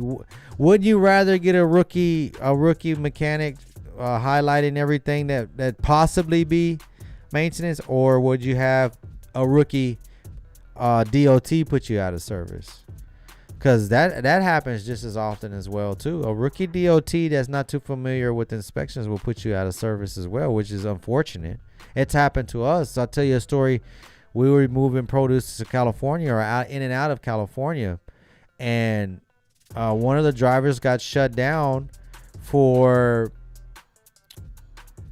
the button on the brake valve not popping out at the PSI that the rookie DOT inspector thought it needs to be popped out at, and it was incorrect. You can go look into the green safety handbook that everybody, that green small safety handbook. It tells you exactly how many PSIs that the brake valve needed to pop out at, and we tried to tell our driver, hey, tell them this. We had to wait until after the DOT rookie DOT inspector ended his shift, so that that truck can move. And so if you had a rookie, and if they're rookies, they're rookies. Give them another few years, they're not going to be rookies no more. They're going to know what to inspect. They're going to be working on trucks, and they're going to be knowing what to look for. And if you're that technician that's doing DOT inspections, don't be shy to mark stuff up. This is safety. Okay? It's safety. Like I say, be professional in your job. And I know that you might get, hey, why you writing me up? I mean, inspections can be uncomfortable. I'm also certified to do commercial inspections, and they can be uncomfortable sometimes, to do this to inspect a the owner of a truck. And I mean, but we're just trying to do our job and make sure that everything is, because I'm going to tell you, the way that the system is set up, let me sit up. I look like I'm slouching. The way that the system is set up when it comes to safety, that's the only way that they're able to track safety on carriers. So what they'll do is pull trucks over that are leased under to this company and charge deduct points for safety, small items over time, whatever, and it accumulates. Once it's accumulated, DOT will come to the carrier's location and do an audit. And those audits, they not only check for their regular inspections, they want to make sure that the repair records are being kept. They want to make sure logbooks are correct. They start digging for stuff, and it could be a nightmare. So I can understand why carriers are strict when they have people leasing onto them. I am the Bamboo is asking if I own the shop. I am the owner of the shop, co-owner with everyone that's in there with us. Definitely feel the responsibility as well. Jonathan Cruz says tire shock wheel bearings. Guys, take your time when you write the question, please. Tire shock wheel bearings. I've had bad drum springs cause a vibration. Thank you for that, Jonathan Cruz. And thank you. I'm able to understand it anyway. So if you couldn't write it right, that's fine. And it's my English. I'm American, and my English is awful. I get corrected all the time. I'm getting made fun of how I pronounce maintenance. I got an ad. We got a Facebook ad running locally, and I said maintenance. And people are just freaking out. Like, there's like, oh, what are you talking about? If you look up the word and how to pronounce it, that's how you pronounce it. It's maintenance. It's maintenance. I guess maybe people are just used to saying it incorrectly. English is very weird. Okay, the words, the way that they're spelled, definitely aren't the way. But I'm not. I mean, I love English. I am American. Well, I am the United States. I'm from the United States. America is everywhere. America is large, pretty much. South America, North America. Best truck engine for over the road. A lot of these modern trucks are really nice as long as you're keeping up with maintenance. Keep up with maintenance, and you wanna. If you're dealing with an after treatment system, make sure you're following the recommended duty cycles and not over idling and stuff like that, because that will cause some soot.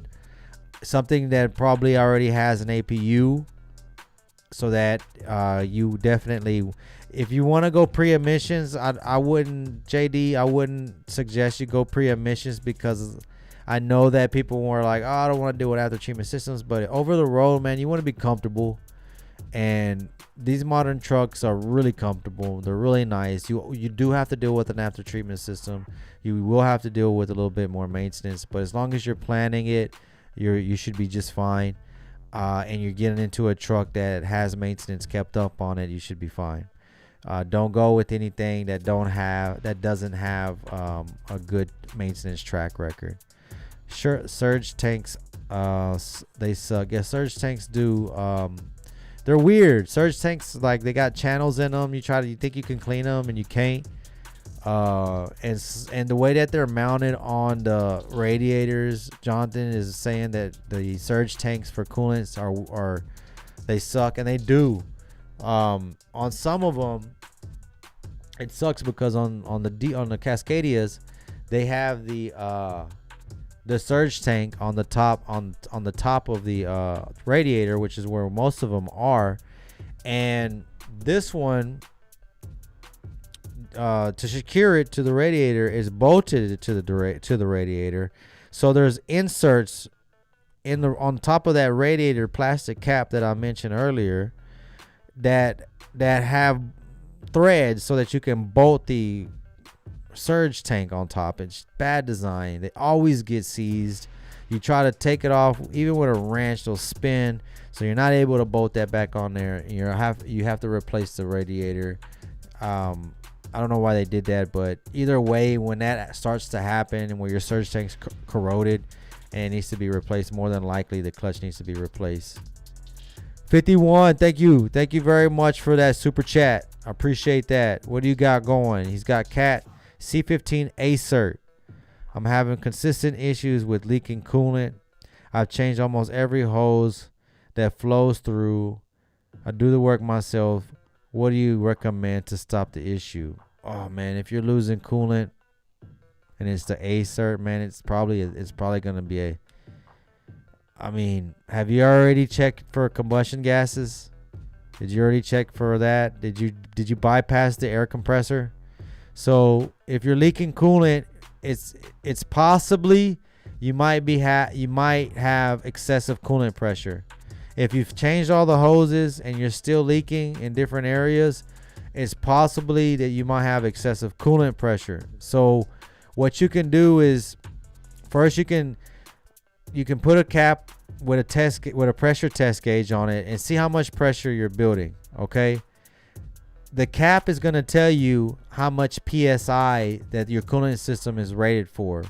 So for example, if you have a cap that says 15, then it's rated for 15 psi.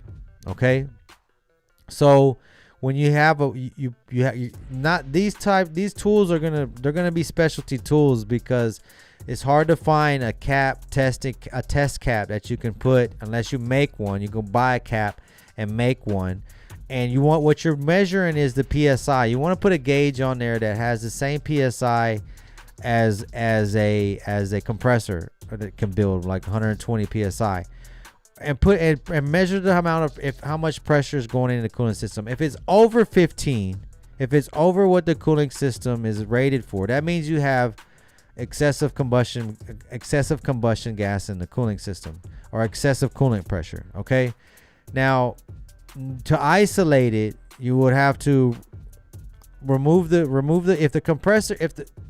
so if your pressure is over about the same as your compressor, then they're saying it could be the compressor. If it's slightly over, it's possibly you could have combustion gases. Now, I would still use the combustion gas test as well, which is basically measuring to see if any combustion gases are going into the cooling system. Now, Detroit says that test is not accurate for isolating combustion gases going in, but if you have excessive coolant pressure going in the cooling system, and it's not your compressor, it's not excessive pressure, and it's not your EGR cooler, then more than likely it's going to be a head gasket problem. And I hope not. And I hope it's not, because it's going to be a good example. And I see this comment just came in, and I'm glad you want to bring this up, East Coast. You said, you heard that we screwed up a combustion test. Our group saw the video firsthand, and it clearly indicates that you did an improper test. It was definitely wrong. Okay, so we'll address this, East Coast. And okay, now what East Coast is talking about is we had a customer come in with a truck with 800,000 miles on it. He's had combustion gases going in the cooling system, or excessive pressure.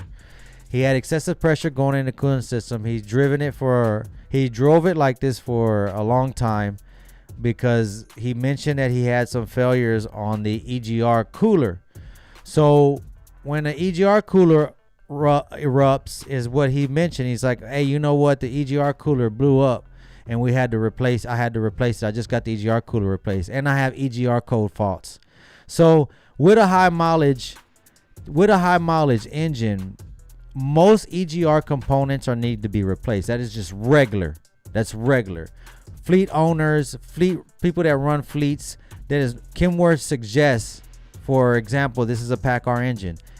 Detroit recommends all this is going to be recommended to be replaced on high mileage engines. So if a component is suspected to be faulted out, and as I mentioned, harnesses as well are going to need to be replaced on high mileage engines. So in this particular case, this truck came in with a list of maintenance that have not been kept up.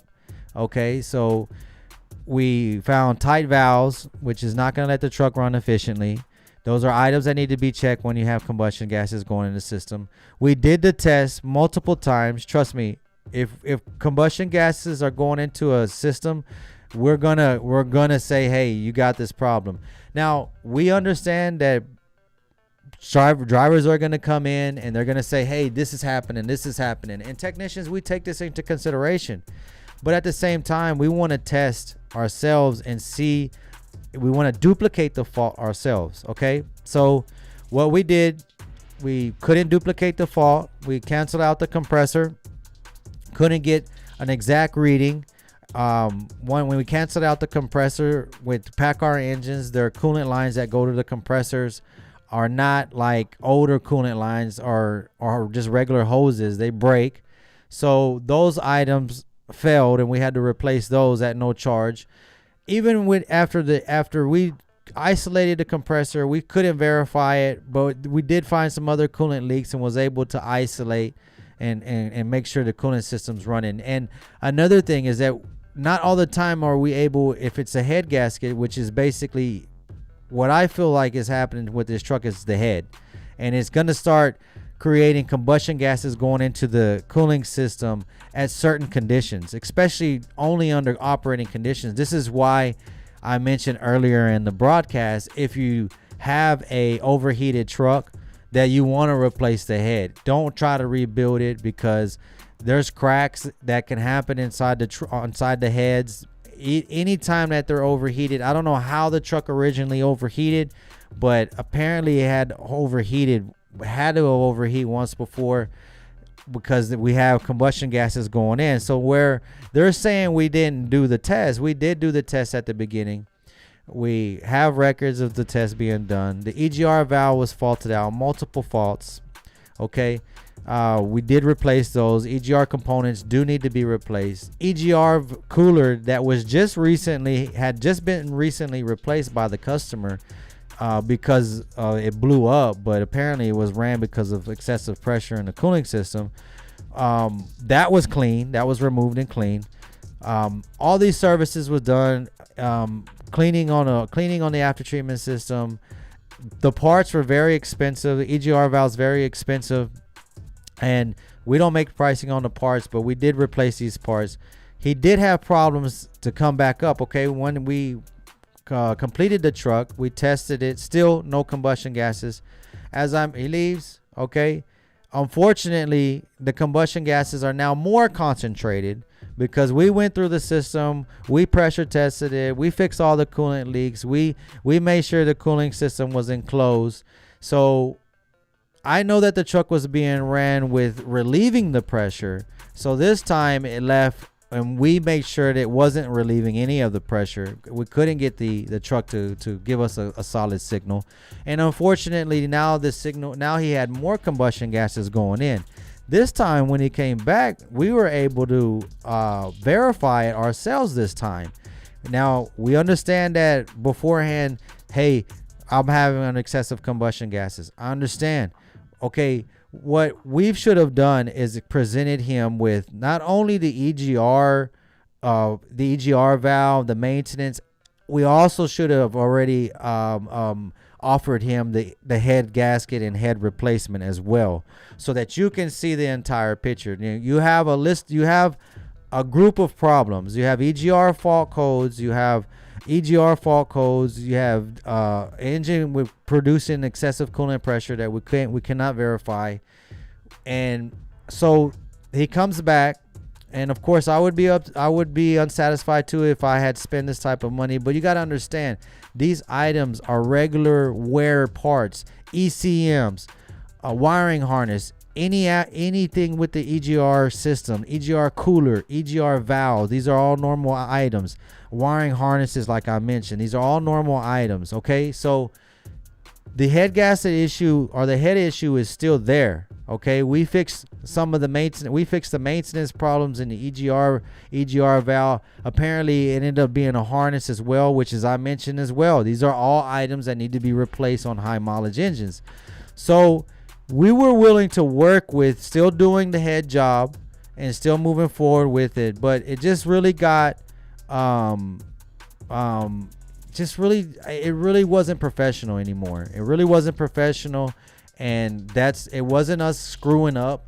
And if you I don't want to talk too much more about this, but if you look at, I mean, if you look at someone that's blaming everything for everybody, and technicians get blamed all the time. We fix one thing, something else pops up, we get blamed for it. And if you talk to every technician, they're definitely going to tell you the same thing. So that's what I wanted to say about that. We did not, but thanks for bringing that up, East Coast. And we can go back and forth about arguing back and forth, but listen, guys, we do everything accordingly. If someone comes in and says, "Hey, I got a head gasket, I got multiple other problems going on, and I think I got a head gasket," just because someone thinks they have a head gasket, we want to verify it ourselves. And we weren't able to verify it until we got all the other maintenance up to date and everything that was neglected beforehand. And if you are running a truck with excessive coolant pressure in the system, and other people tell you, "Hey, you got a head gasket problem," why are you going to keep running the truck? You're just going to keep damaging the truck. So I'm done giving that more attention. That's definitely driver neglect. We did our part to try to work things out, but when things get really unprofessional, then we can't move forward. Freightliner Colorado DD13 number 1 cylinder is cracked. Okay, so he says he's got a number 1 cylinder cracked. Now, if you come into a case where you do get a crack liner or a failed liner kit, like I mentioned, be sure to replace all of them. Now, if it's something with low mileage, depending on what year it is, if it's under 500,000 miles, you may be all right with just maybe even just over 500,000. Excuse me. Maybe just over 500,000 miles, you would be all right with just doing one liner kit. But if it's a high mileage truck, I would suggest doing I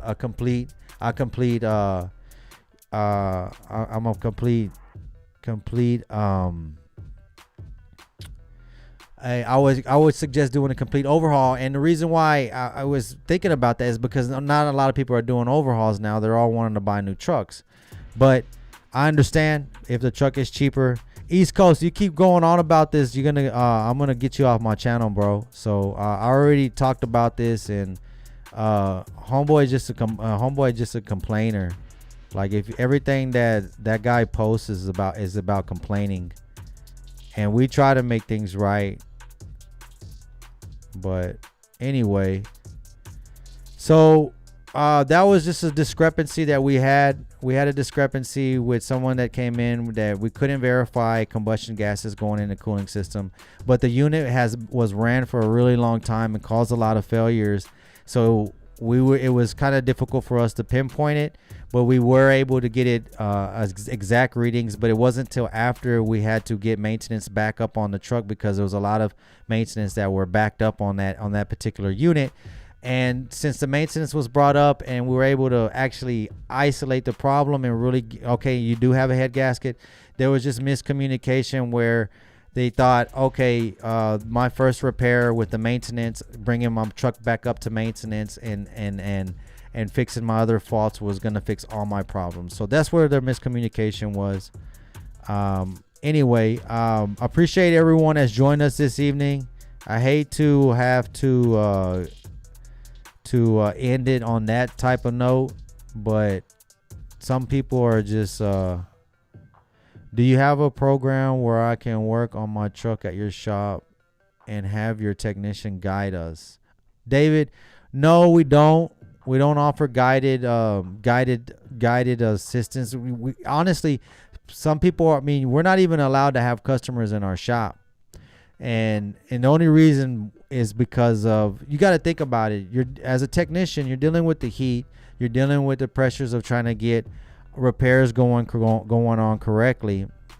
And when you have the pressure of customers being around, and a lot of there's nothing wrong with customers, but as you can see, everybody thinks that they know about engines and they understand engines, and they think, oh, if you fix one problem, I should have a brand new engine.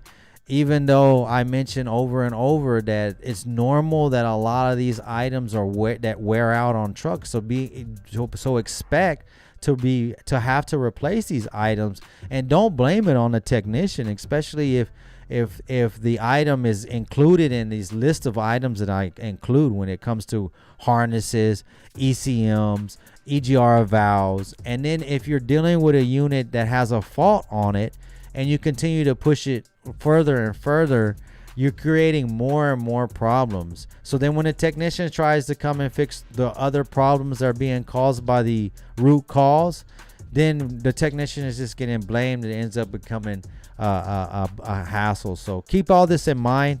No, we don't offer that due to insurance purposes as well. No one that's not employed with us should not be allowed into the shop. Insurance will not cover. Insurance doesn't cover that, and also the city doesn't allow us to have people in our shop like that whenever we have stuff going on. It's just not safe. But I appreciate everyone that's joined us this evening. Thanks for everyone. I appreciate the super chats. Thanks for all the questions.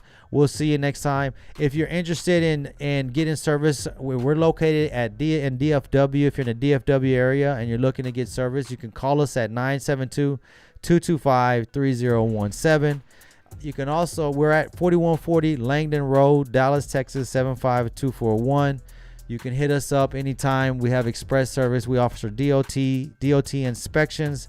We also, all our work is offered up front as a cost. We present the costs all up front. We're very transparent about everything that we do. Nothing is a trick or anything like that. We're very, very transparent. We'll give you an idea of what you can look for on your truck. And this is why we're here as well, to also share you some information. You can hit us up, as I mentioned, 972-225-3017. We're just located just south of Dallas on Interstate 20. You go south on Bonneview Road and go west on Langdon Road, and we're right there to help you out. Give us a shout if you need our help. Thank you guys for joining us. Be sure to hit us up next time when we have our live. Thanks again for everyone that's joined us this evening. I hope you have a good night. We'll see you next time.